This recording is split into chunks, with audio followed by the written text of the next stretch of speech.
Ocurriendo en Juliaca, tomamos contacto ahora con el ex congresista Alberto Quintanilla de Juntos por el Perú. Se encuentra en Puno, pero entendemos que tiene mucho conocimiento porque es notario en Juliaca y tiene información seguramente para complementar lo que ya nos contaba Javier Rumiche. ¿Cómo está viviendo esta región, este aniversario, si se quiere, el año transcurrido desde el fallido golpe de Estado de Pedro Castillo? Señor Quintanilla, bienvenido al programa. Buenos días, señora gracias. Mávila Huertas, señor Fernando Carvalho y César Espinosa. Y buenos días. Desde Juliaca, uno le podría decir de que a un año del fallido intento de golpe de Estado del señor Pedro Castillo, la población sigue en incertidumbre y sigue, digamos, a la expectativa de que sea escuchada. Ciertamente las movilizaciones de diciembre, enero y febrero y marzo de este año tenían un componente de rechazo a la exclusión social y a la marginación, cosa que no se han resuelto. Más bien creo que la incertidumbre ha sido incentivada por la actitud de los gobernantes, no tanto de la presidenta Dina Boluarte como del señor Luis Alberto Otárola. Recordemos que la señora presidenta dijo que, entre otras cosas, que Puno no era el Perú, que las movilizaciones eran financiadas por mineros ilegales y por bolivianos, que los muertos hayan sido autoeliminados, que se han utilizado balas artesanales de Undún, etcétera, etcétera, cosas que no tuvieron ninguna prueba y nunca merecieron una rectificación por parte de los gobernantes. Quiero rectificar la información. Usted era congresista por Nuevo Perú, ¿es correcto? Nuevo Perú, integrante de Juntos por el Perú en ese entonces, sí. De acuerdo, sí. Ahora, sí. Ahora, conversábamos con otros representantes en otras regiones y fíjese usted, la preocupación por los problemas económicos en el país de alguna manera opacaban las manifestaciones. Sin embargo, Puno es un caso emblemático y la pregunta iría o la reflexión iría por esta herida continúa abierta. Usted ha señalado que hay una responsabilidad directa, algunos mensajes torpes desde el Ejecutivo, por decirlo menos, por parte de la presidenta Dina Boluarte y del presidente del Consejo de Ministros. Ahora, sin embargo, las bancadas de izquierda en el Congreso, ¿qué papel han cumplido, diría usted? ¿Cuál es la evaluación que se puede hacer de esa representación nacional un año después? Bueno, las bancadas de izquierda, como las bancadas en general, tienen una debilidad. No están respaldadas por organizaciones políticas democráticas y sólidas. Hay una crisis del sistema de partidos en el Perú y eso también se refleja en Puno, ¿no? O sea, el peso de los representantes congresales, tanto de Puno como en general, no se siente mucho porque hay un deterioro.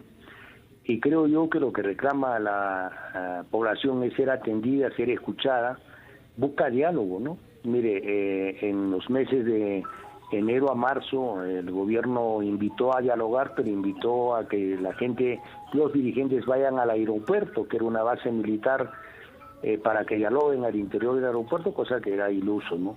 Creo yo que debería venir los gobernantes o representantes del gobierno, del Congreso, a debatir en los lugares neutrales, ¿no? Ya sea en las plazas, en las municipalidades, en la gobernatura, en algún lugar neutral como la Defensoría del Pueblo, pero buscar diálogo, cosa que no lo han hecho. Claro.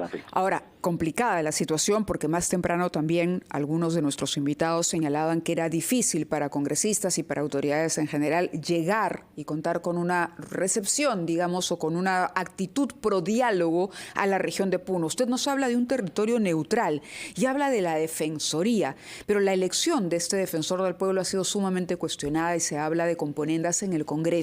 Entonces, ¿cuál sería la legitimidad que tendría la Defensoría para ser el articulador de este diálogo? ¿O a quién se le ocurre usted podríamos encargarle precisamente ese rol de interlocutor y de, el encargado de abrir esta posibilidad y esta línea de conversación entre Puno como región y las autoridades en general? Bueno, mire, yo me refería a la Defensoría del Pueblo de Puno y de Juliaca. Es cierto que el señor José Gutiérrez no tiene la legitimidad y habría sido electo en una componenda a espaldas de los mecanismos democráticos. Bueno, pero hay que reconocer que el doctor Jacinto Ticona, representante de la Defensoría en Puno, y el señor Nibardo Enríquez, representante de la Defensoría en Juliaca, han jugado un papel bastante positivo, dialogante, han ayudado a las personas heridas, han propiciado en su momento intentos de diálogo. Creo que el respeto y el reconocimiento de estos representantes de la Defensoría, entre otros, los valida como interlocutores que pueden iniciar un diálogo. Lo mismo también sectores de la Iglesia, ¿no? Estoy pensando en los párrocos de Juliaca, de Puno. Bueno, puede haber una reticencia con el monseñor de la región, pero los párrocos sí tienen algún nivel de acuerdo. Señor Quintanilla, nos ha hablado sobre demandas insatisfechas que generan incertidumbre en Puno. Y esas demandas son en parte sociales, económicas, sectorales y en parte políticas, como nos lo ha dicho. Pero lo que recordamos de las manifestaciones que tuvieron lugar desde diciembre del año pasado estaban dirigidas a restablecer a Pedro Castillo en el poder. Era una de las consignas, negándose de que hubiese cometido un golpe de Estado. ¿Usted cree que esta imagen de Pedro Castillo que se expresó en esas manifestaciones sigue vigente o entre tanto la mayoría de sus paisanos han tomado distancia frente al expresidente golpista? Yo creo que la mayoría de los puneños han tomado distancia de Pedro Castillo como un golpista, que lo es, ¿no? Un golpista fallido. Pero el problema es que cuando demandan el respeto a su voto, el respeto a su voluntad política, reconoce la mayoría de Puno que respaldó a Pedro Castillo, no está defendiendo que vuelva a ser presidente él. Lo que está defendiendo es que sea escuchado a la población de Puno, ¿no? Hay evidentemente algunos sectores, los miles de manifestantes, que pueden plantear la reposición de Pedro Castillo, pero no son las banderas centrales. Las banderas centrales eran el cierre del Congreso, el adelanto de elecciones y que se vayan todos.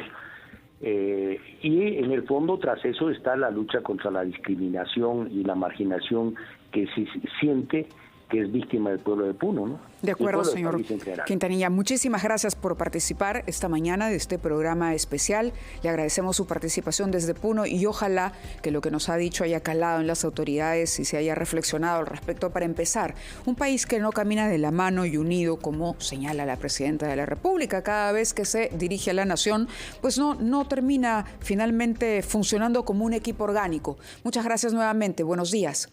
Buenos días, señor Quintanilla. Son las 11:46.